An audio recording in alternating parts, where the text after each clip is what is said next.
आज Doubtnut app download करें। Doubtnut पर अपने सभी गणित, रसायन विज्ञान, भौतिक विज्ञान और जीव विज्ञान के डाउट्स का करो सफाया। बस प्रश्न की फोटो खींचो, एक ही प्रश्न को क्रॉप करो और तुरंत वीडियो सोल्यूशन पाओ।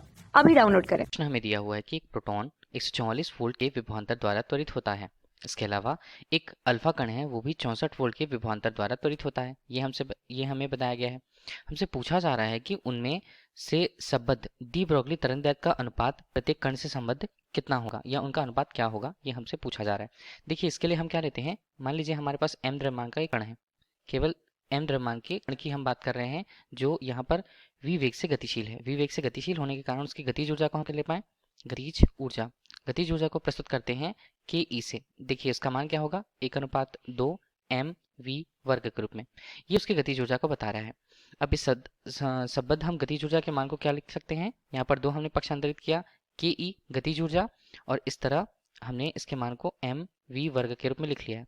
हम क्या कर रहे हैं, अब दोनों पक्षों में हम m का गुणा करते हैं, तो क्या होगा 2m के ई गतिज ऊर्जा, और ये मान होगा m वर्ग v वर्ग के रूप में। ठीक है, तो m v का मान हमारे पास कितना होगा, वर्गमूल के रूप में इसका मान हमारे पास होगा 2m के ई के रूप में।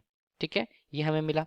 ये हमें मिल रहा है संवेग के मान को, उस कण के लिए उसका संवेग p बराबर कितना मिला, ये हमें मिला 2m के ई के रूप में।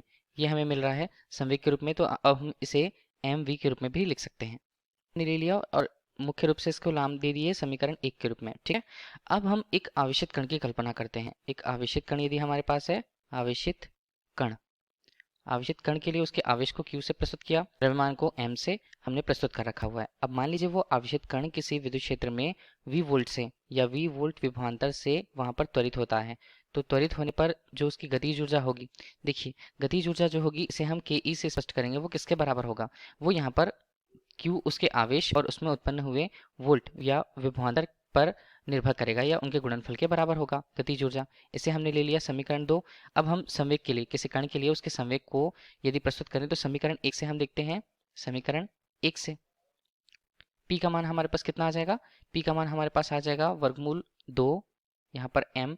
गतिज ऊर्जा को हमने आवेश के रूप में q और वोल्टेज के रूप में या वोल्ट के रूप में विभवांतर v के रूप में लिख दिया है। ठीक है, संवेग का मान मिल गया। अब हम जानते हैं कि किसी आवेशित कण के लिए, कोई कण यदि द्रव्य कण है, तो ये सभी कणों के लिए उपयुक्त होती है डी ब्रोगली तरंगदैर्घ्य। तो किसी कण से संबद्ध डी ब्रोगली तरंगदैर्घ्य का मान क्या होता है, इसे हम प्रस्तुत करते हैं लैम्डा से। लैम्डा का मान होता है h/p के बराबर। p हमें कण के लिए उसके संवेग को बता रहा है। लैम्डा का मान हमारे पास कितना बना, h/, यहाँ पर मान बनता है वर्गमूल 2m q v के रूप में। ठीक है, ये हमें मान मिला। ये हमें संबद्ध के मान को बता रहा है। ठीक है, अब इसके आधार पर हम आगे मानों को देखेंगे कि क्या क्या हमारे पास मान है। देखिए, जैसा प्रश्न में बोला जा रहा है कि दोनों अलग अलग वोल्टेज पर विभवांतर द्वारा किया जाता है, तो तरंगदैर्घ्यों का अनुपात हमें देखना है। तो देखिए, दोनों स्थितियों पर प्लांक नियतांक का मान तो नियत रहने वाला है। यहाँ पर हम 2 की बात करें, 2 का मान भी नियत रहेगा। तो इस तरह से जो तरंगदैर्घ्य का मान है वो किस पर निर्भर कर रहा है, केवल वो यहाँ पर केवल वर्गमूल के रूप में, यहाँ पर m आवेश q और यहाँ पर विभवांतर v पर निर्भर कर रहा है। ठीक है, तो हम यदि क्रमशः किसके लिए लिखें, प्रोटॉन, और यहाँ पर प्रोटॉन p से व्यक्त कर दे रहे हैं। यदि हमने p यहाँ स्मॉल p से व्यक्त किया है, ठीक है, प्रोटॉन को स्मॉल p से, और अल्फा कण को हमने अल्फा कण के रूप में यहाँ पर प्रोटॉन का कण और अल्फा कण के रूप में प्रयुक्त किया हुआ है। इनके संगत मानों को देखते हैं। तो लैम्डा सबसे पहले के लिए p स्मॉल p से हमने व्यक्त किया, और लैम्डा अल्फा के रूप में व्यक्त किया। इसका मान क्या होगा, वर्गमूल के अंदर हमें इसका मान मिलता है यहाँ पर m अल्फा q अल्फा, और जो विभवांतर हुआ है या विभवांतर उसमें उत्पन्न हुआ है अल्फा कण पर, वो मान।